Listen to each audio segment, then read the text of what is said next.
27 गते राति 9:10 गुरुबाकोट नगरपालिका वडा नम्बर 5 राजीगाउँबाट गुरुबाकोट नगरपालिका वडा नम्बर 4 पोखरामा फोन आउँछ। जब राजीगाउँको सिर्जना ओलीले पोखराको सिर्जना ओलीलाई फोन गर्छिन् अनि उनले भन्छन् कि तपाईको गाउँको चोर हाम्रो गाउँमा आएको छ, हाम्रो गाउँका मान्छेहरूले समातेका छन्, तपाईका गाउँका मान्छेहरूलाई लिन पठाइदिनुस् भनेर भन्छन्। अनि यहाँको मान्छेहरू लिन जान्छन्। तर लिन जाँदा राजीगाउँको गोचे खोलामा पुताको गाउँको स्थानीयले उनलाई टी सर्ट पनि नलगाएर निकै निर्घात कुटपिट गरेको अवस्थामा लतार्दै लिएर आउँछन्। दर्शकबिन मेरो पृष्ठभूमिमा देखिएको गुरुबाकोट नगरपालिका वडा नम्बर 5 राजीगाउँ हो र यति बेला म गुरुबाकोट नगरपालिका वडा नम्बर 4 पोखरामा छु। दर्शकबिन पोखराबाट करिबन 7 बजे मनबहादुर सार्की राजीगाउँ जान्छन् अनि राति 81-9 बजे यहाँको स्थानीयहरू लिन जाँदातिर न त कपडा हुन्छ न त उनले लगाएको टोपी नै हुन्छ। दर्शकबिन घटनाको अवस्था हेर्दा टाउकोमा कडीले हानेर छाती चिरेर कुटी लखटी विवश हत्या गरेको देखिन्छ। दर्शकबिन जब घटना घट्छ अनि घटना घटिसकेपछि बिचरा स्थानीय र आफन्तहरूलाई खेतमा लडेर नै उहाँको यस्तो अवस्था भएको भन्ने लाग्छ अनि उहाँहरूले छिट्टो उपचार गर्नको लागि मेहेलकुना अस्पताल लैजानुहुन्छ अनि मेहेलकुनाबाट रेफर गरेर कोहलपुर मेडिकल कलेजमा लैजानुहुन्छ। कोहलपुर मेडिकल कलेजबाट पनि नसकिसकेपछि कोहलपुर मेडिकल कलेजबाट रेफर गरेर उपचारको लागि लखनऊ लैजाँदै हुनुहुन्थ्यो। लखनऊ लैजाने क्रममा बाटोमै अन्ततः 35 वर्षीय मनबहादुर सार्की सदाका लागि अस्ताउँछन्। दर्शकबिन अहिले अनुसन्धानको लागि राजीगाउँको 4 जना महिला र 4 जना पुरुषलाई अनुसन्धानको लागि इलाका प्रहरी कार्यालय छिन्चुले लगेको छ।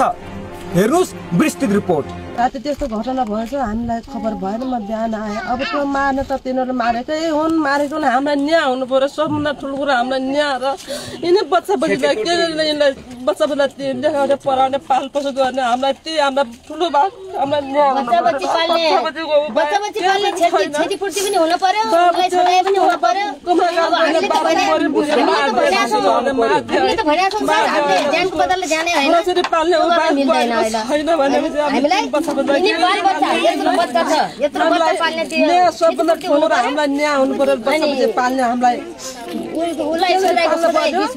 मृतक मनबहादुर सार्कीको राजीगाउँसँग केही दुश्मन थियो, कोहीसँग के दुश्मन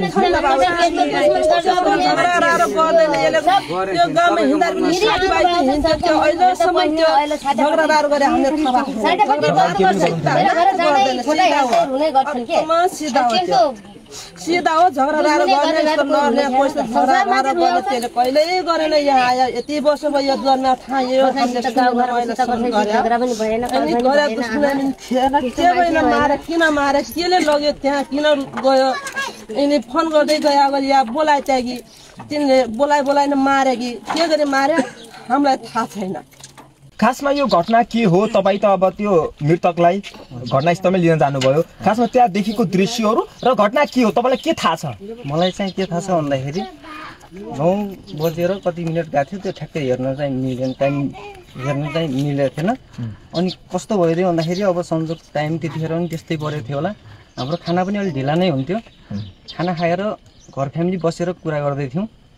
कस्तो भइदियो भन्दाखेरि राजीगाउँदेखि कल आएछ पोखरा, हाम्रो मेरै भाउजूको घरमा फोन आएछ, ठुल्बाको घरमा फोन आएपछि चाहिँ त्यहाँबाट भाउजूले खबर गर्नुपर्छ यहाँ मृतकको अङ्कलको बुहारीलाई कल गर्नुपर्छ।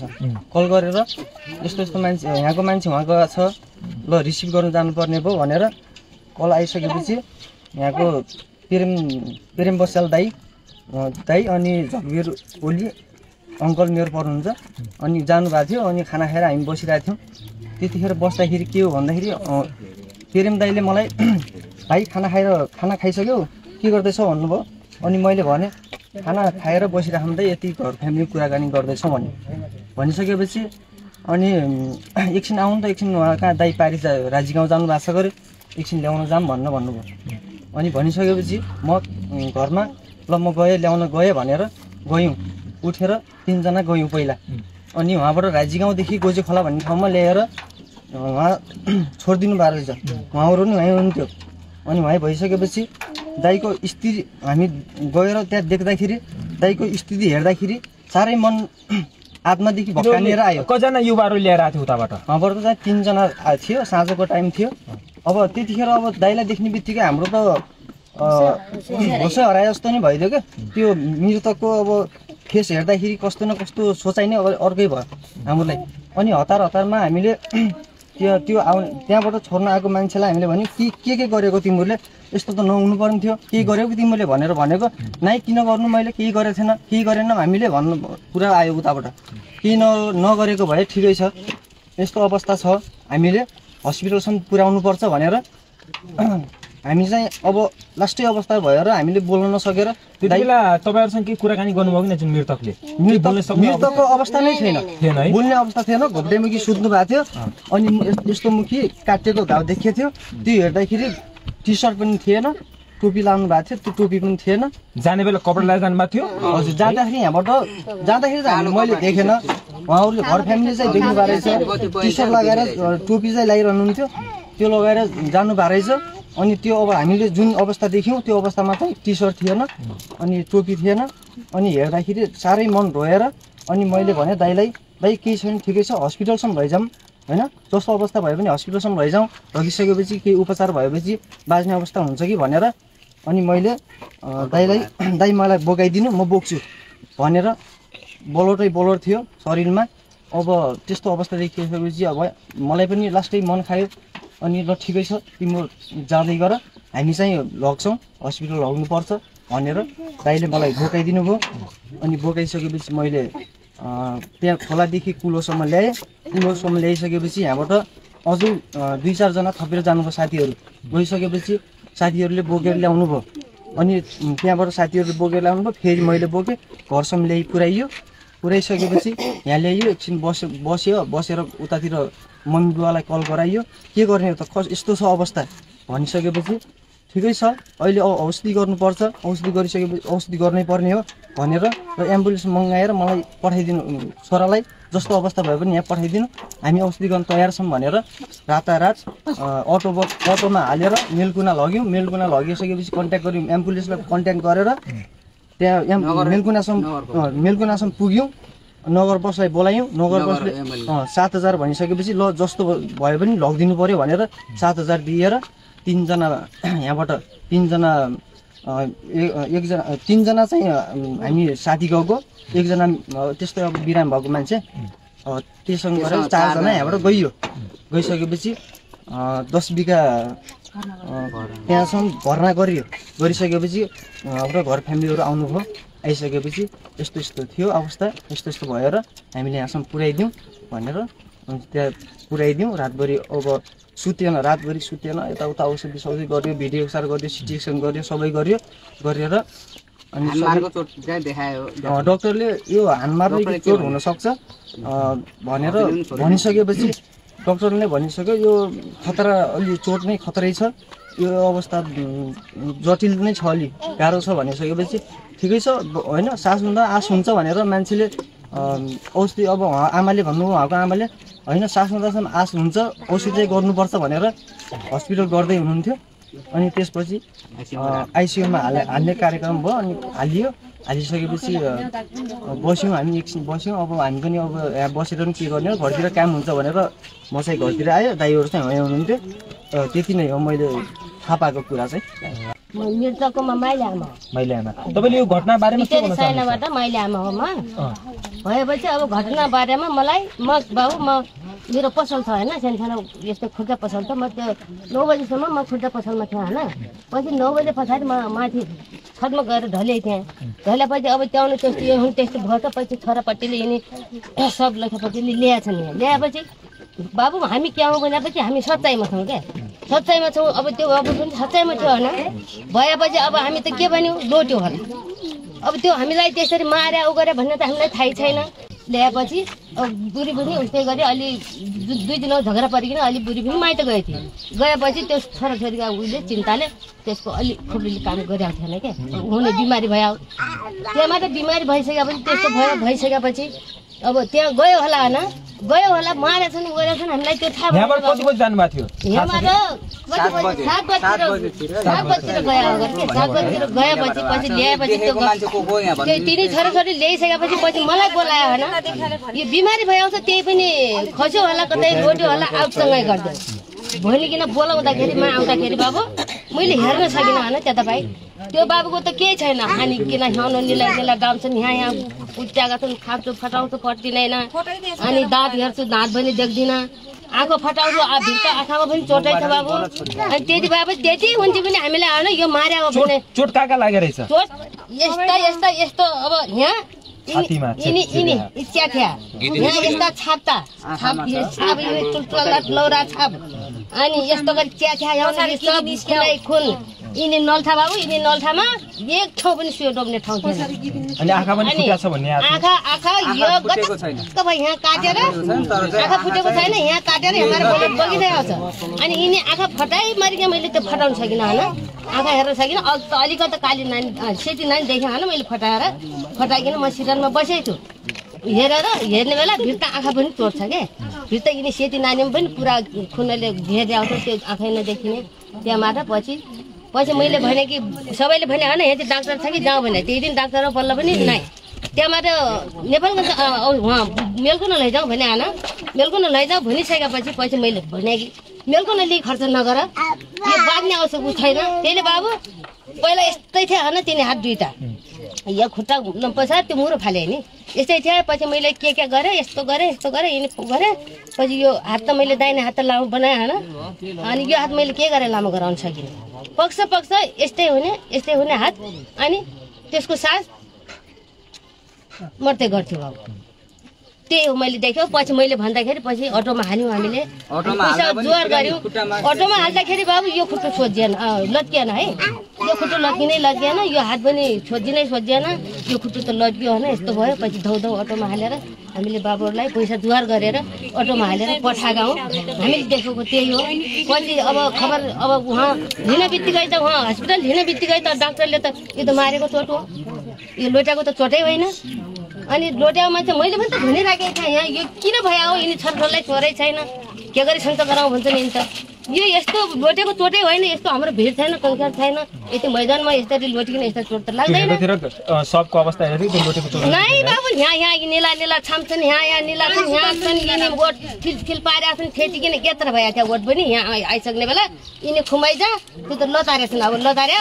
यिनी छाला कति थिएन ह्याउनु छाला नै केही पनि नै लतारिकन निलै त्यो हेर्ने मानै थिएन के त्यो शरीर हेर्ने मानै थिएन त के त्यो हेर्नै नसकिने थियो त्यो बाबु त्यही हो अनि अब त्यो उहाँ लिँदाखेरि हस्पिटलबाट अब मार्या हो भन्ने भयो मारेकै हो यो मारेकै चोट हो भनिकन डाक्टरले भन्दाखेरि त्यहाँबाट हामीले थाहा पायौँ क्या यहाँ मारेकै चोट हो यो खुट्टाको चोट हो यो लोटाको चोटै होइन यो हानमारकै चोट हो अब भने यहाँ त अझ करीको चोट छ भन्नु डाक्टरले करी कि यो करीको हुन्छ नि ढाडको करी हुन्छ नि बाबु अब त्यो एक्सरे उ गर्ने बेला त देखियो होला त यो करीको चोट हो भन्ने बेला हामीले पछाडि त छामिनु बाबु आज त्यो त गल्याङ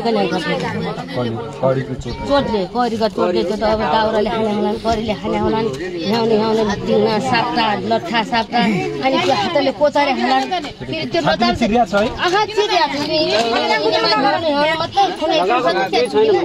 सब जातिकन लगाएको भेस्ट पनि छैन केही पनि छैन टोपी पनि छैन खालि एउटा यो छ डाङ्गे त्यो छोटो त्यसै जाङ्गा छ त्यो जाङ्गापछि त्यो जाङ्गा रुजाउँछ रगतले रुजा छ है रगतले रुज्यो कि अब कालो डाङ्गा होला हामीले राखिदिनु रगतले रुज्यो कि पानीले रुज्यो कि पानीले पखाल्थ्यो कि त्यहाँ खोला ल्याएर के गर्थे न शरीरमा भोटी छ न टोपी छ खालि टोपी लगाइ आउँथ्यो केही पनि थिएन दशमी 9:10 पोखराको सिर्जना ओलीलाई फोन आउँछ अनि खासमा कुरा के भएको थियो आज हामी सिर्जना ओलीसँग कुराकानी गर्छौं नमस्ते तपाईले त्यति बेला फोन कहाँबाट अनि कोले गरेको थियो र के भनेको थियो भनेको नन्नले हो नाम के हो नन्नको पनि सिर्जना ओली नै हो सिर्जना ओलीले यस्तो अवस्थामा छ चोर हो छिटो ल्याउन आउनु खबर गरिदिनु भन्नुभएको थियो र मैले त्यही तत्कालै खबर गर्दै अरु मैले केही पनि थाहा पाएन चोर हो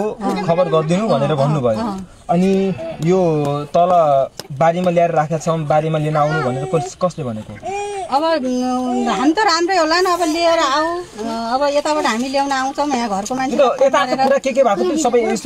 त्यही हो त्यति हो सर अरू नराम्रो यताउति चोर हो यहाँ घरमा छ यहाँ छ केही पनि भन्नु भएन चोर छ यहाँ आउनु भनेपछि अब मैले फेरि घरको जानलाई खबर गरिदिएँ घरको जान खबर गरिसकेपछि घरको जान कतिजना जानुभयो 2-3 जना जानुभयो अनि उहाँहरूले 2 जनाले ल्याउनु भएको थियो 3 जनाले ल्याउनु भयो कतिले ल्याएर त्यहाँ खोलाउदासम्म ल्याउनु भयो यहाँको मान्छे गएर ल्याउनु भयो अरू कुरा फोन फान यताउति केही पनि भएन सर भनेपछि सिर्जना ओलीले उताको सिर्जना ओलीले चोर हो तपाईको गाउँको चोर हाम्रो गाउँमा छ खेतबारीमा लिन पठाइदिनुस् भने भन्नु खेतबारीमा नै लिन पठाइदिनुस् भनिसकेपछि अब यहाँ त त्यसो भए त हाम्रै गाउँको भएपछि तपाईहरुले लिएर आउनु यहाँबाट हामी पनि ल्याउन आउँछौँ भनिकन खेतबारीमा भेट भयो खेतबारीमा भेट भयो हस् धन्यवाद पहिला जाने बेला मेरो छोरो पानी लाउन गयो हो पानी पालेको छ पानी लाउन गयो हो पानी लाउन त्यो हातमा लगाउ ठाउँ त पनि छैन पानी लाउन गयो हो मेरो छोरो या त कोहीले साथी हो भनिकन धगिन मारे या त त्यो माथिबाई कोही साथी भेट्न जान्छ भनिकन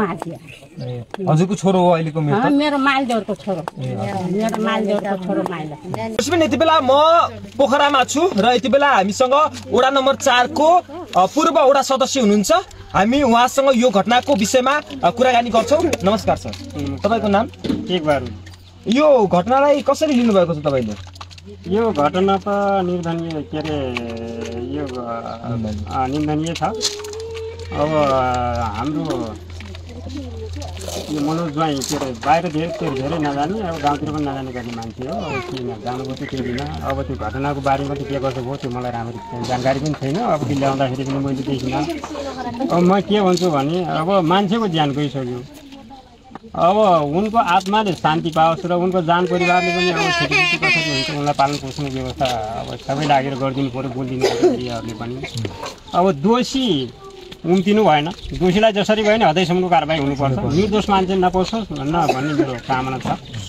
अब सबैको चाहना त्यही नै हो अब मान्छेको ज्यान जति गइसक्यो भने अब मान्छेलाई के अरे सफाइ हुनुपर्छ के अरे त्यो मान्छे सिधा हो त्यो लाड हो भनेर भन्न हुँदैन उसले त जसरी पनि ज्यान त हाल्यो नि त ज्यान हाल्यो अब मेरै छोराले हाले पनि मेरो छोराले ज्यान हाले हो भन्न मलाई हुँदैन मैले छोरालाई पनि कारवाही गर्नुपर्छ अब त्यसले गर्दाखेरि अब आफन्तले पनि अब जो सबैले सकेसम्म लागेर सबै लागेर सत्य तथ्य छानबिनमा सहयोग पुर्याउनुपर्छ भन्ने लाग्छ त्यसैले यति बेला म मृतकको भाइ बुहारीसँग कुराकानी गर्दैछु नमस्ते तपाईको नाम अब यो घटना निकै दर्दनाक घटना हो यो निकै निन्दनीय घटना हो अब यो घटनालाई तपाईँ के भन्न चाहनुहुन्छ घटनाको विषयमा के भन्न चाहन्छु सर यति अब उहाँलाई न्याय चाहिनु पर्यो अब यति न्याय चाहिएन भने हामी मारको बदला माराइदिने हो अनि यति दोषीलाई सजाय हुँदैन भनेपछि हामी मारको बदला मारिदिन्छौँ हामी सर त्यही हो बाल बच्चालाई हामी कसरी पाल्ने के गर्ने अब त्यो हजुरहरूले गरिदिनुहोस् अनि दोषीलाई न्याय हुनु पर्यो यति हामीले मागेको माग भएनछ भने हामीले लास पनि बुझ्दैनौँ र हामी जो पनि गर्न सक्छौँ हामी त्यसो घरमा आगो लाउन पनि सक्छौँ त्यसो गर्न जान त्यसो घरमा गइकन हामी जो पनि गर्न सक्छौँ लास पनि बुझ्दैनौँ जो पनि गर्न सक्छौँ हामीले मूल्य चाह्यो भने गर्न सक्छौँ दर्शकबिन 22 गते राति घटेको घटना बारे के भन्नुहुन्छ त 4 नम्बर वडाको वडा अध्यक्ष आज हामी उहाँको कार्यकक्षमा छौं नमस्कार स्वागत छ नमस्ते धन्यवाद 22 गते राति करिबन 9:10 मा जुन मनबहादुर सार्कीलाई विवश हत्या गरेको भन्ने आरोप आएको छ नि यो विषयमा तपाई के भन्न चाहनुहुन्छ सर्वप्रथम त धन्यवाद यहाँलाई अब जुन डेटमा जुन तारिखमा गतेमा उहाँको निधन भयो अब उहाँलाई चोटपटक लाग्यो है निधन नै कि चोटपटक लाग्यो त्यो चोटपटकको दिनमा म मेरो वडादेखि बाहिर थिएँ म सल्यानमा थिएँ त्यही दिन उहाँहरूले पनि धेरै फोन गर्नुभएछ मेरो मोबाइल स्विच अफ पनि भयो त्यो ठाउँमा धेरै नेटवर्क पनि आउँदैन त्यो भए हुनाले अर्को दिनमा आएँ अर्को दिनमा आइसकेपछि मैले कतै न कतैबाट खबर पाएँ खबर पाइसकेपछि म सम्बन्धित मान्छेहरूको घरमा गएँ घरमा जाँदा को गएको छ भनेर सोद्धा त्यहाँको एकजना प्रेम भाइ लगेर जानुभएको रहेछ उहाँसँग उहाँको नम्बर मसँग भएको हुनाले उहाँसँग मैले कोअर्डिनेसन गर्दा दाइको हालत एकदमै नाजुक छ दाइको सम्भावना कमै मात्रामा छ भनेर उहाँले भन्नुभयो त्यहाँदेखि कहाँ लग्नु भएको छ त अस्पताल भनेर सोद्धा मैले चाहिँ हामीले 10 बिघामा लगेका छौँ भन्दा 10 बिघाको ओनरलाई पनि मैले फोन गरेँ त्यहाँको प्रेसिडेन्ट डाक्टर कनोडिया साहबलाई पनि फोन गरेँ उहाँसँग कुरा गर्दा पनि उहाँको अवस्था चाहिँ एकदम नाजुक छ भन्ने कुरा आएर आयो त्यहाँदेखि प्रहरी कार्यालय बोडी चौरसँग पनि समन्वय गरे के हो कुरा के गर्नु भएको छ यस्तो भएर छ हाम्रो वडामा भन्ने कुराहरू गर्दा उहाँले पनि यस्तो यस्तो भएको छ सर यति जना मान्छेहरूलाई इन्क्वायरीको लागि इलाका प्रहरी कार्यालय छिन्चु पठाइएको छ भन्ने कुरा चाहिँ भयो। त्यो भइसकेपछि निरन्तर म उहाँहरूसँग लागेँ। अब हामी केही छिनमा लखनऊ लैजान्छौँ भन्ने कुराहरू पनि गर्नुभएको थियो सायद हिजो नैको। अनि लखनऊ लैजाँदै बाटामा डेथ भएको कुरा पनि अब आज बिहानै हामीले थाहा पायौँ। अत्यन्तै दुःखको कुरा हो। र अहिले मेरो भनाइ त के छ भने समाजमा कोही मान्छे कोही गाउँमा जान्छ भने पनि त्यो मान्छेको पहिलो त पहिचान पनि हुन्छ र एक्कासी आएर त्यो एकदमै नराम्रो दृष्टिकोणले हेरेर त्यो मान्छेको हत्या गर्नु अत्यन्तै दुःखदायी घटना पनि हो। र ती अपराधी खालका मानिसहरूलाई हदैसम्मको कारबाही गर्नुपर्दछ। र अर्को कुरा पनि के भन्न चाहे भने हदैसम्मको कारबाही त भयो ल मान्छे पनि मरिसक्यो कारबाही उहाँहरूलाई होला तर उहाँबाट जन्मिएका ती सन्तानहरू र ती श्रीमतीहरूको लालन पोषण कसले गर्ने भन्ने यहाँ क्वेसन मार्क पनि आउँछ। र उहाँ एउटा सानो पोखरामा एउटा लिफ्ट योजना छ त्यो लिफ्ट योजनाको प्लम्बर पनि हो है। उहाँलाई त्यो प्लम्बरको नियुक्ति दिँदा म आफै स्वयं वडा अध्यक्ष गएर उहाँ एकदमै इमान्दार मान्छे पोखरी बनाउने जग्गा पनि दिनुभएको छ दिनु पनि भयो।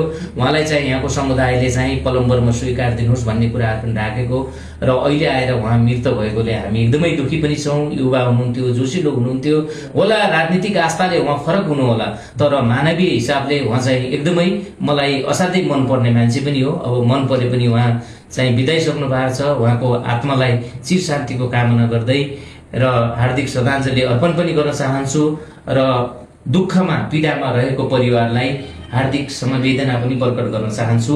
अब योभन्दा त अरू मलाई धेरै कुराहरू थाहा छैन।